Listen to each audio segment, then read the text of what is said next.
ভাই জুলিয়ান আলভারেজকে নিয়ে আজকে কথা না বলে আমি থাকতে পারলাম না। তার সাথে অ্যাটলেটিকো মাদ্রিদ যেটা করতেছে এটা সত্যিই খুবই দুঃখজনক। আর জুলিয়ান আলভারেজকে নিয়ে আমি এই জন্যই কথাটা বলতেছি, কারণ কিছুদিন আগে সাংবাদিকরা তার কাছে জিজ্ঞেস করছিল, তুমি এমন একটা প্লেয়ারের নাম বলো যাকে তুমি তোমার নিজের দলে দেখতে চাও। জুলিয়ান আলভারেজ বলছিল নেইমার।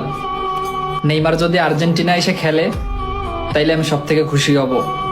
আর সেই থেকে জুলিয়ান আলভারেজকে আমার পছন্দ হয়। তবে বর্তমান অ্যাটলেটিকো মাদ্রিদ তার সাথে যেটা করতেছে ভাই, আর্জেন্টিনা ফ্যানরা সবাই আশা করে বসেছিল জুলিয়ান আলভারেজকে বার্সেলোনায় দেখবে, কিন্তু অ্যাটলেটিকো মাদ্রিদের 30 সাল পর্যন্ত চুক্তি থাকায় তারা আলভারেজকে ছাড়ি নাই।